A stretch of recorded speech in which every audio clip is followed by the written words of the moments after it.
Buenos nachos, amigos, and welcome to Record Breakers, a podcast where a group of friends gather together to share music with each other, like an album at a time, like a book club for music. Fun time had by all. I'm Petey Rave, your friendly neighborhood lazy loser. Here with me is my team, my squad, my crew. We've got David. Shout out to everybody just figuring out what Tay Day was talking about in Chocolate Rain. Mm-hmm. We've got Matt. I did not think of anything clever to say. Mm-hmm. And we've got Brett. I didn't either, but I do have the Wikipedia page for Pierluigi Martini, the Italian Formula Racing. Everybody's favorite Pierluigi. Yes. Like, name a better Pierluigi that you know. Exactly. With that, who needs anything else, really? That is a fantastic. Thanks for watching, everybody. Thanks for listening to the Record Breakers podcast. Wait, no. I'm excited to when they in the next season of F1 Racing where we have Pierluigi. That's right. He shows up in the tennis game. You got to wait for that, and then you'll get him in everything. Super Formula One party.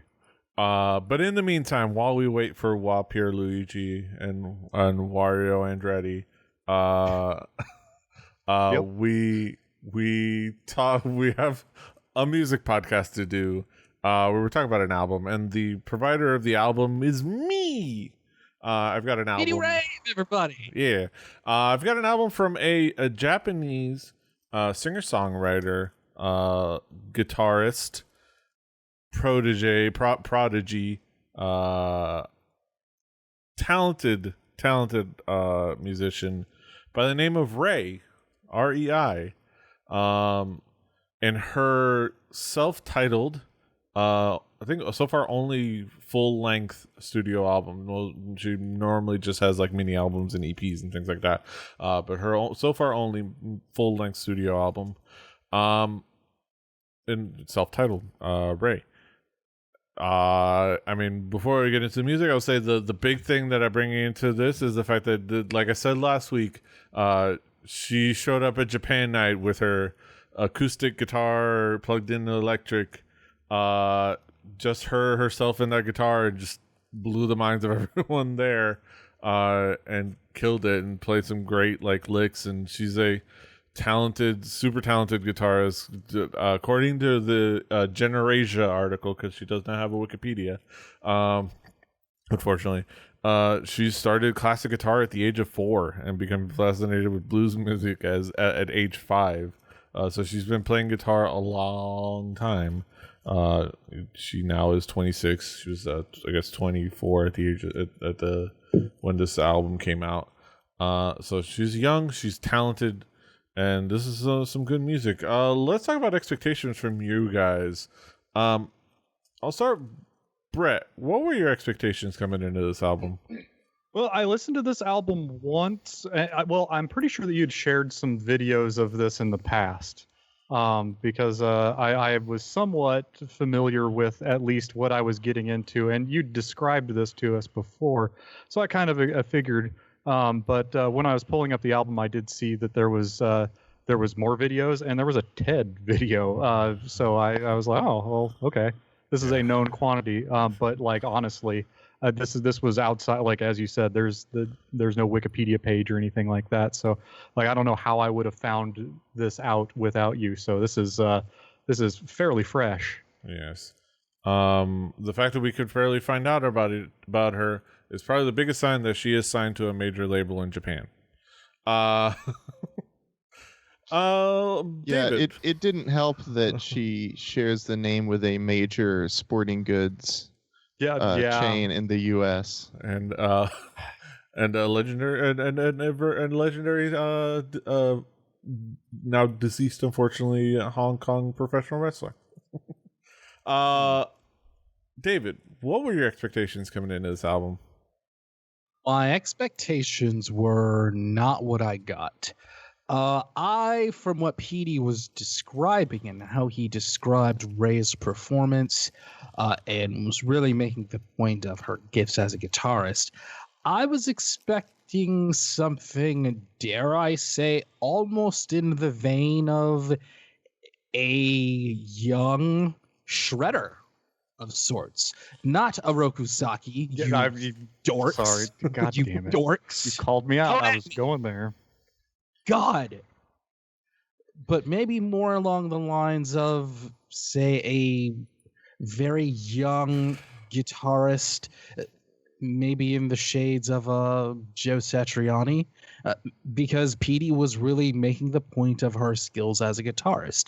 So I was expecting, okay, she's gonna have some licks and some shredding and some rock. That's capital R, capital A, capital W, capital K, rock. Yes. And that is not what I got. I'll say that. Matt. It ain't a chicken foot record. No. Hey, Matt. We were not surfing with the alien. What were your expectations coming into this album? Well, last week Petey said bluesy guitar rock, so I was excited. But other than that, I like to listen to albums with as little information as possible the first time around. Mm-hmm. But what if the first time you watched, you listened, you saw that there was like what was presumably a Fender Deluxe with a J45 plugged into it? And you're like, okay, this is what we're getting into. And then the first track hits, and you're like, I didn't get to see that. I just saw her beautiful face. Yes. Yeah. I did. That was my fault. Yeah. I set that You'll have to expectation. send me the picture with the Fender Deluxe and the J45. I mean, it's a silver girl cloth Fender that's small, so it could be a million different things. Yeah. But That's true. it worked. Yes. Yeah, I will say, in full disclosure, I hadn't listened to this album completely before I recommended it. I just remembered the performance, and if you watch, I linked you guys a video, but if you look her up, look up Rei REI Japan Nite. She has a great highlight video of her performance at Japan Nite. You'll see what I experienced. I didn't quite expect what I got here, but what we did get here is a combination of really fun pop rock, really fun pop rock songs, some of her bluesy licks here and there, but not completely just about not a gymnastics routine for her guitar playing. She picks her spots for kind of just doing some fun things here and there that she can do, but it does showcase her guitar. But it is also a showcase of her song, her fun songwriting, her fun song composing. She composed and lyricized the entire album, along with the music team. But she's a composer and lyricist on the album, and it showcases a lot of her kind of fun songwriting sensibilities. But there are it does center around her vocals and her guitars. But there is a sense of fun. There's a sense of showcasing her skills, but not being all about this is look what I can do. It is also about making fun songs. It has fun pop sensibilities throughout. There's fun moments of there's not just her guitars, but there's horns in some of the songs. There's fun sis moments. There's mixes of some surfer rock stuff, surf rock stuff or surf music. There's some bluesy stuff. There's some other stuff that makes me think of Sheryl Crow a little bit. Genre fluid. Fluid. Genre fluid. I've been trying to throw that word into the Record Breakers podcast a lot lately. Genre fluid. Exactly, and I think she does it pretty well, and it freshly squeezed. Yes. It is a fun experience, and it is a good ride. Let's go to you guys for how you guys reacted. Brett, how would you describe this album musically? I mean, it is a mixed bag of songs that have predominant use of guitar. but produced much like a modern pop album. But like the songs, the spread of different influences, like every song's a little different. Nothing sounds the same through this album. You've got like 90s era post disco revival sounding songs. You've got like funk rock. You've got stuff that's bluesy, but like a modern rock. Like when I think of modern rock music, I think of what my parents would be listening to, that is produced now. So it's kind of how I would define like modern rock, where you get like, your shred, like almost like a chicken foot, but like, where you have a person doing a rock song that has the rock hooks, but you also have somebody that plays better guitar than, Paul Stanley. It's a mix. Like, I mean, there's even a song at the end of this that shows like nylon strings being used like solo. And most, to me, the thing that really stuck out was there's also like there are little pieces in each of the songs that sort of they sometimes give you a hint of the influence. And sometimes I hear in one of these songs I heard, and I'll get into it in a bit, I heard it and I was like, where have I heard this before?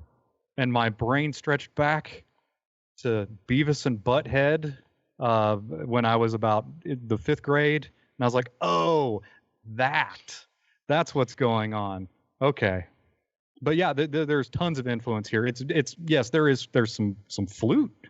There's some flute up in here. There are things that are not guitar that are impressive, but we know what we came for.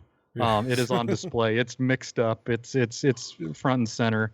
And also, like, it should be noted that there's plenty English in here. It's an accessible album to follow along with.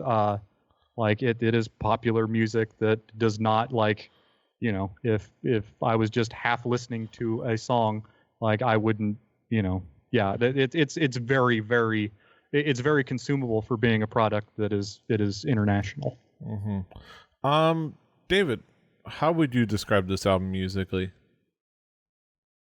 I would describe this album musically as a young artist that is experimenting with everything that she can. I get the impression from her record company that she was given carte blanche to just do literally anything she wanted on her full-length debut. And you get a lot of that all over this album.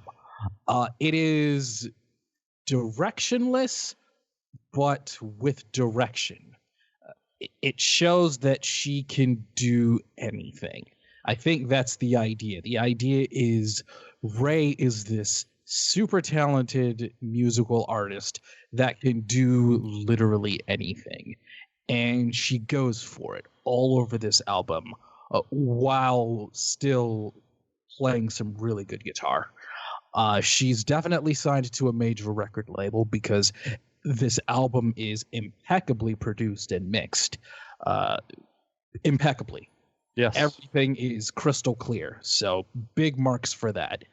And you really get a sense that she wants to really break down barriers and become kind of a global name rather than just a name in Japan. Mm-hmm. Matt, how would you describe this album musically? It's a little schizophrenic, but in kind of a good way. It really is just all over the place. It's not nearly as bluesy as I was expecting, at least bluesy throughout.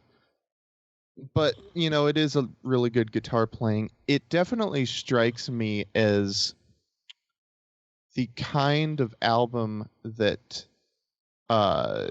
you might put out if you're trying to A, demonstrate everything you can do, and B, maybe kind of as an extension of that, figure out which of these songs gets the best reaction, and maybe I'll channel in that direction a little bit.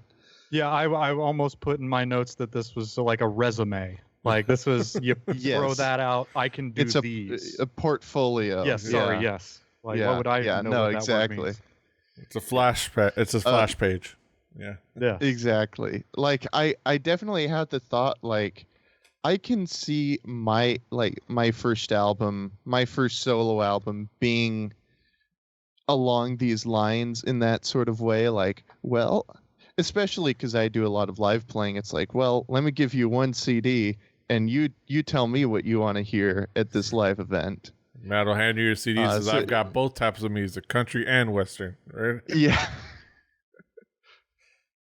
You know, I would Exactly. play good money if you played behind a chicken wire screen at any time in your life. And I would say, what kind of songs would Matt Walton write? What would you write? What would be Matt Walton's album? Well, we know that genetically 20 beers is flowing through his veins. Yes. So Not What? to mention down at the Mojo Bar. exactly. There's Exactly. so much inherent. He's like a Hank 3 that nobody knows about. Yes. Yeah. That's a good tagline right there, Hank- Matt. Hank That's your Pie. tagline. Yes. Hank Pie. Yeah. Yeah. Yeah. You got it, Let's Matt. talk There about you go. some There's your tagline, Hank There we Pie. go. Hank Pie. Get your Hank Pie. I had 2 slices of Hank pie and a refill. It's just didn't Yeah. sit right. It's just like, it just kind of landed a little wrong. Yeah. So let's talk about some key tracks. I'll just start with a couple that just has how it starts. Beezy Beezy. It's the song that kind of caught me off guard in that it's very much like this like dance rock song that eventually does kind of bring in her guitar, but it's not overwhelming in it. It just kind of goes with this other sound, and it's fun. The song is fun to like bounce to, and it's well paced, and it kind of sets a really nice like opening mood. Lazy Loser is a big mood. I feel it in my soul. I feel it. As the kids would say, it sent me. What in the lyrics of Lazy Loser caught you in your feelings, Pedro? The fact that I'm a lazy loser. It's just saying it right out to the source. Just put it out there. Put the words out there and just right into my mood.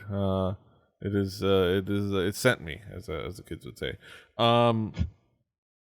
My Name is Rei is fun. It has fun licks, fun lyrics as well, but fun licks, and fun horns. It does get horny a little bit, in a good way, in the brassy way. Some really talented Brass, people. not assy. No. Follow the Big Brassy Wave. McGee Follow the Big Wave is a on fun surf rock song, but we're not going to feature it. We're not going to talk too much about it. Planets is really good. Planets has a cool mood to it and a cool style to it, and it brings in a really cool fun thing with like the keyboards and such, while still being the really good showcase for like the guitar playing. It sets a mood, and then like I could go on for like a lot of the songs just because each brings a different thing. Like we said,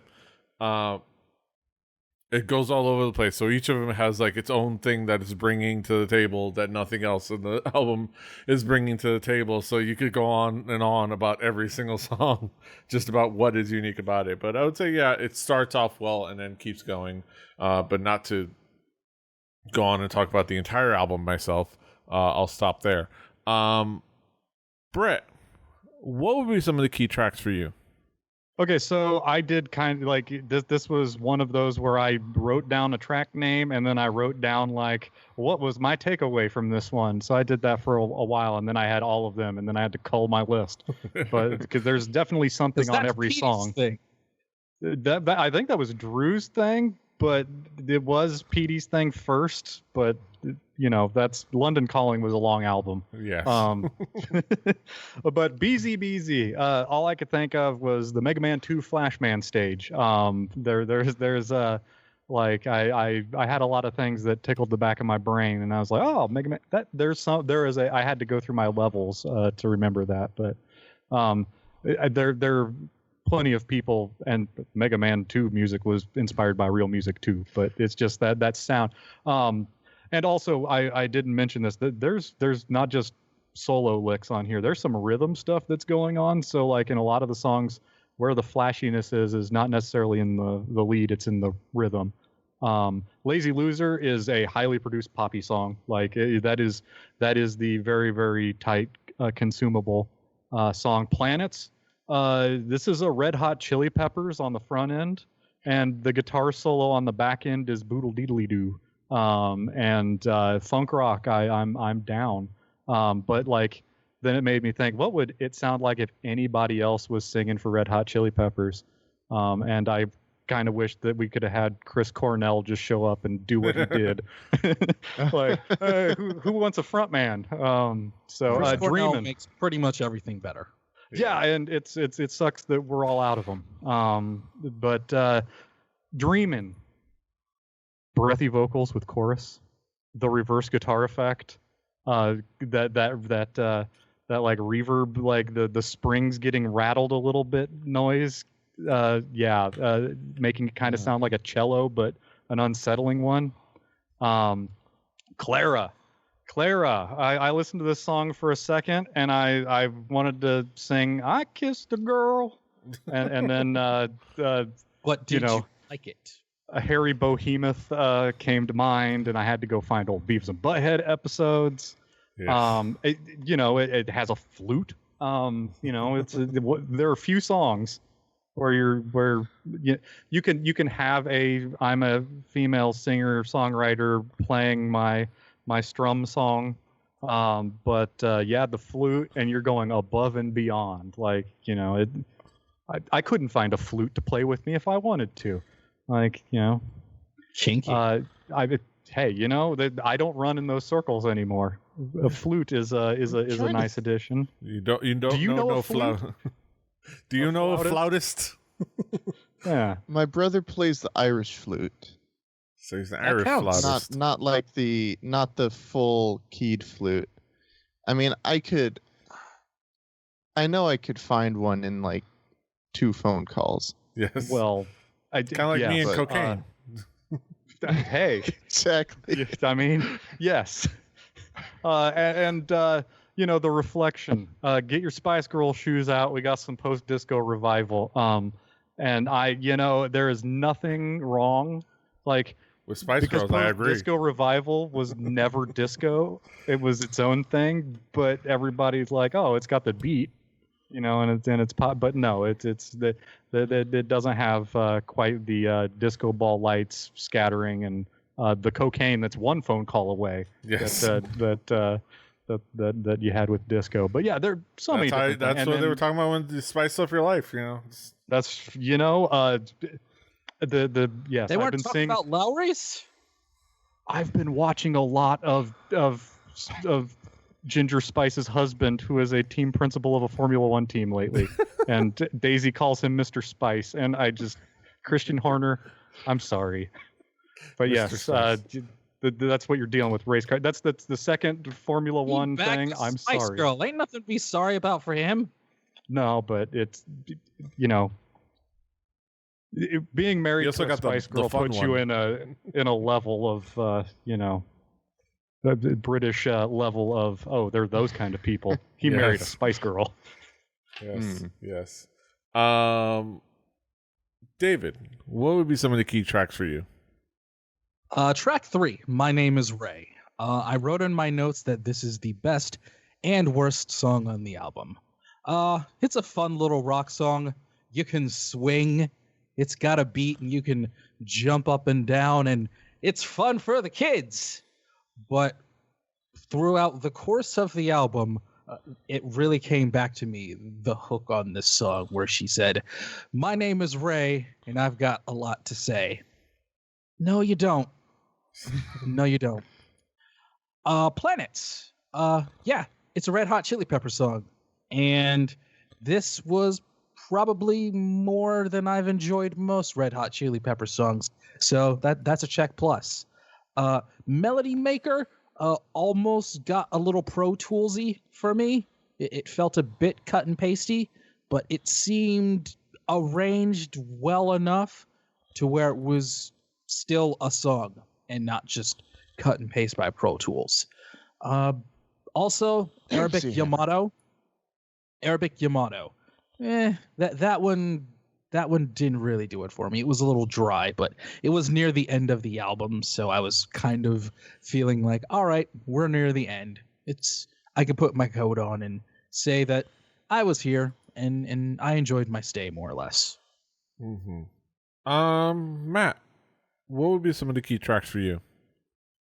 My name is Ray. Up until this track, I was really starting to have second thoughts about this album, but within about 3 seconds of this song starting, I'm like, okay, no, I'm in.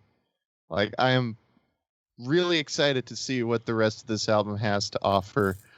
It had a nice bass through an envelope filter. It had a horn section. It had a groovy guitar riff, like, simple, but just that the sweep just adds a nice little touch that a lot of people don't do. Follow the Big Wave. This was the second one, it came right after, but the doo-wop song. Like I would have surf. just called it the first half was just straight up surf. That was surf. And then it goes the second half was like it was something. But yeah, again, like it was a fun to see, like, again, okay, you've heard my cool funky bluesy thing, now hear me do the surf song I wrote.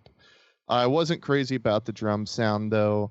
It sounded too artificial for me.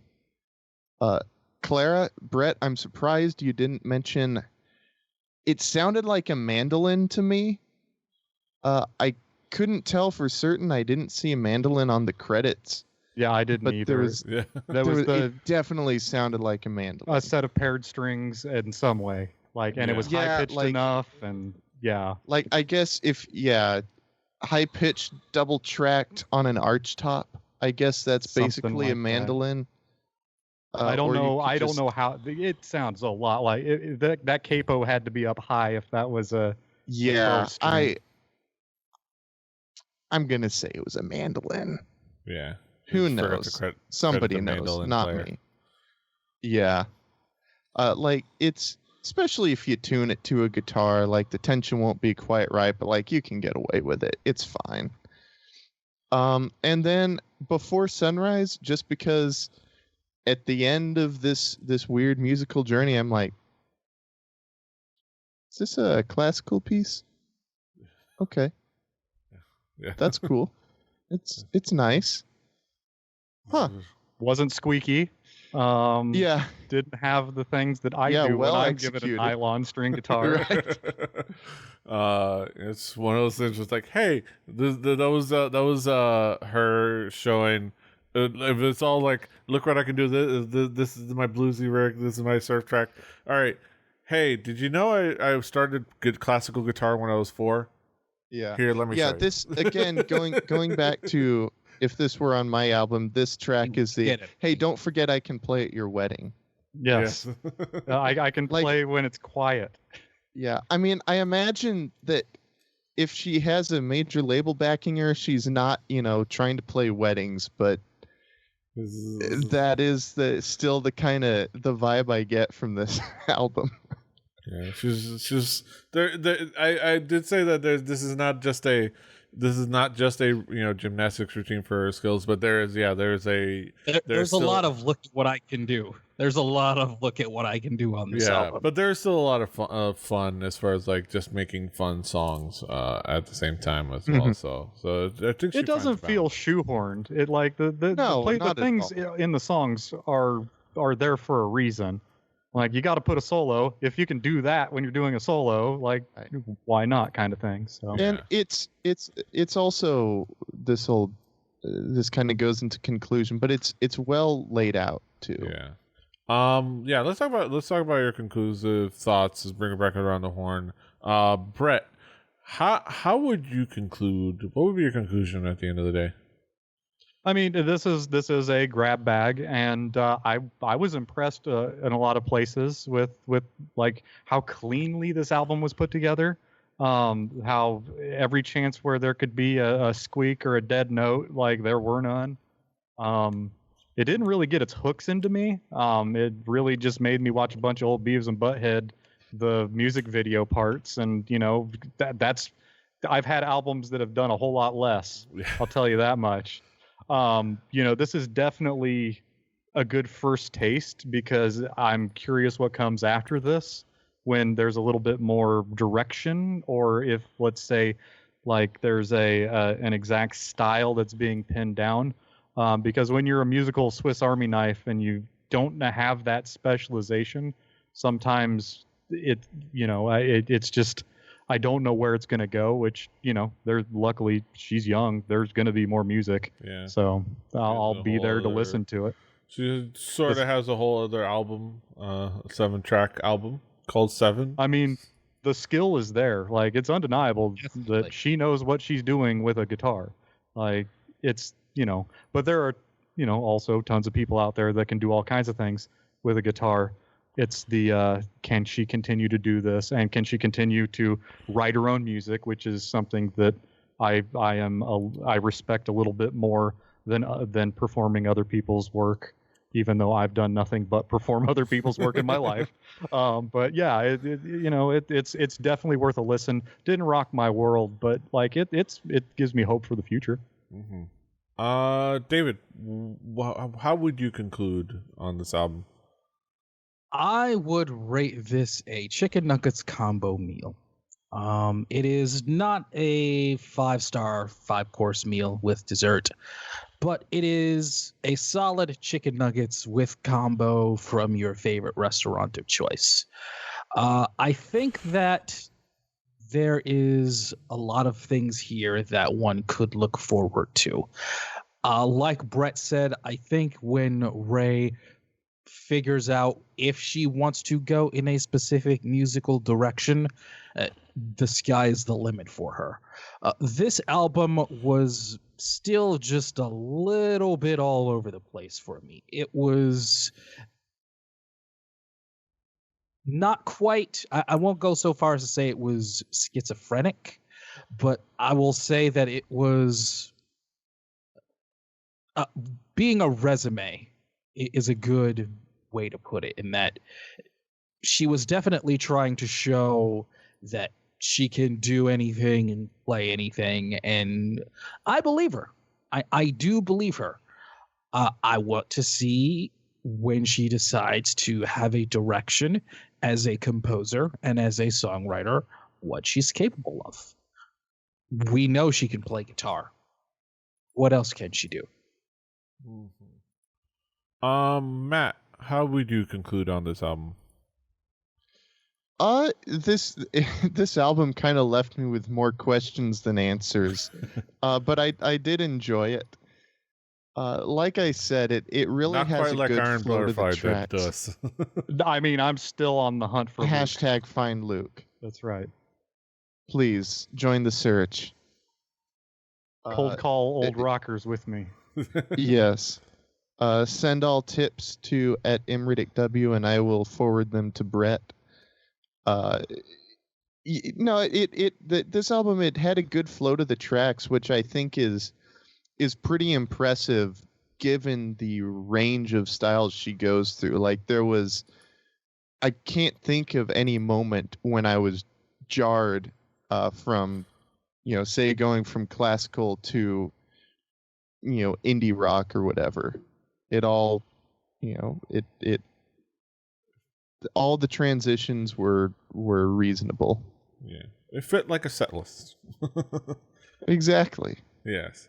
I think this is a really good showcase. I think it still shows enough of what I was fascinated by when I saw her perform at Japan Nite. And I still recommend if you can see her live. I don't know where she's going to be performing. If you can see her live, it would be a fantastic experience because when things start happening live again. She's a talented musician. She's a talented guitarist. And I look forward to now I'm probably on my own for now, but maybe later I'll bring it here. But looking forward to some of her other stuff, including her newer stuff. She released a single recently that was pretty dope as well. And she has several. This is her only full length, but she has several other like mini albums and EPs. That could count as full length albums depending on your definition. Are worth checking out. So I look forward to that. But I think this was a fun, cool, like potpourri of well done music and a really nice showcase of her skills, but also while still not being too recital like. It's still a fun collection of pop songs. It's still a nice like set of fun pop rock songs with a nice mix of influences, which is I think for the best. And I'm glad I kind of like regimented myself to finally sit down and listen to it.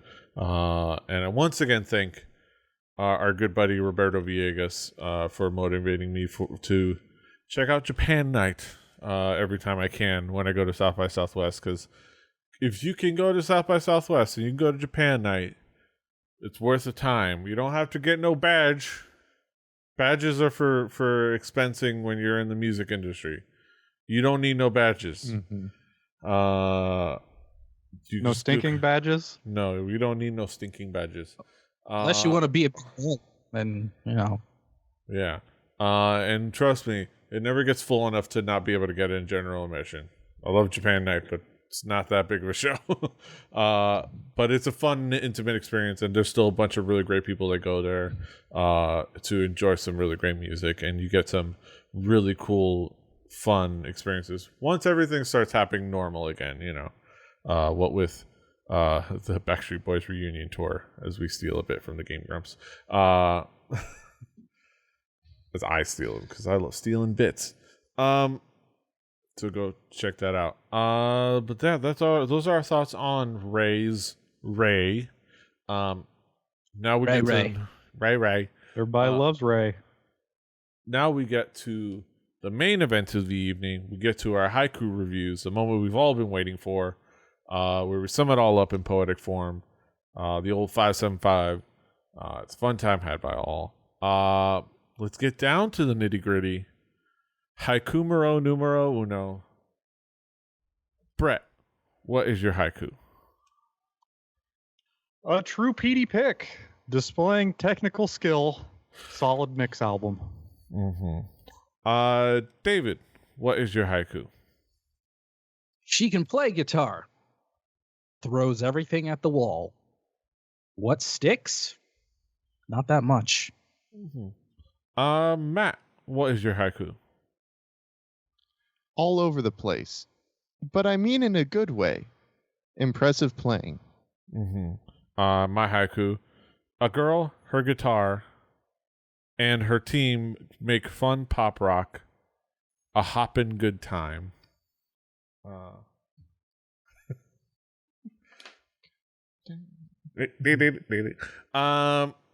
Yeah, though that's it for our thoughts on Rei's full-length album, Rei.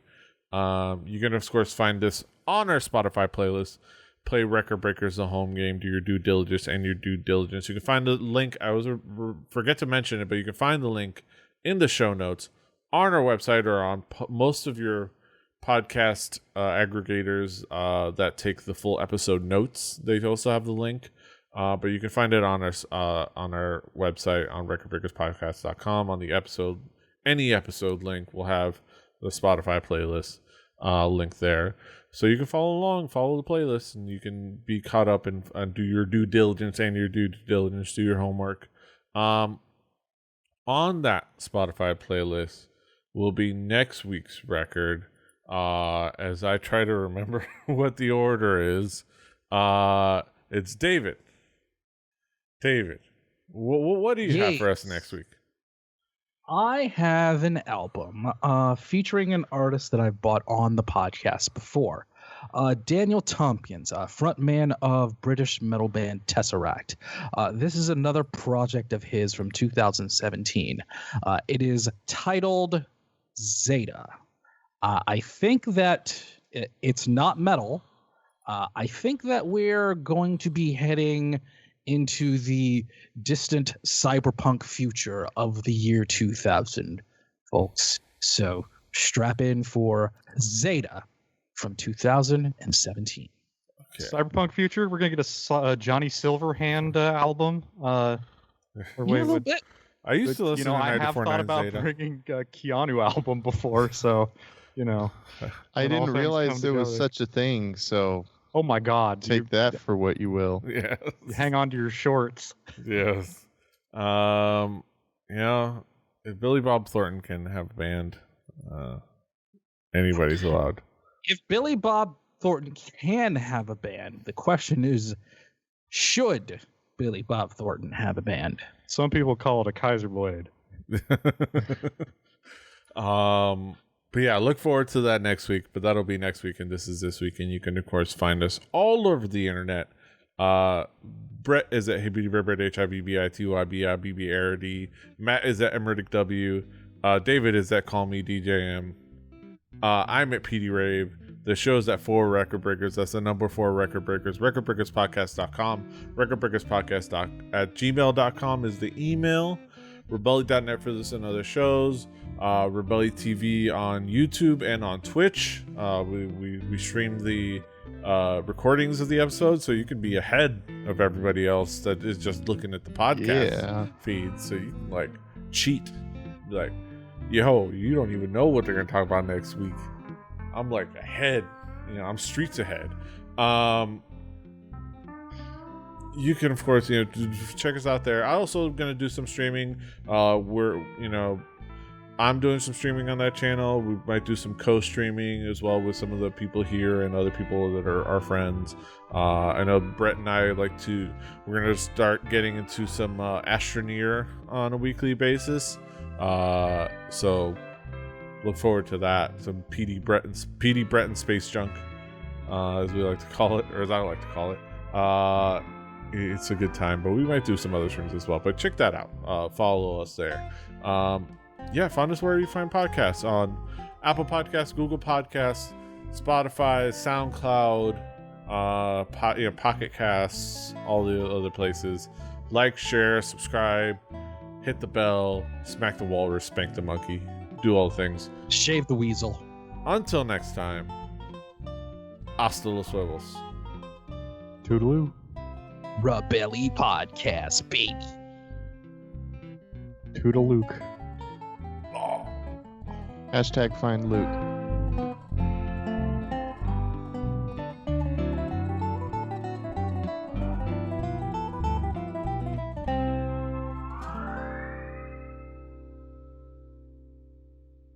Diamond Club hopes you have enjoyed this program.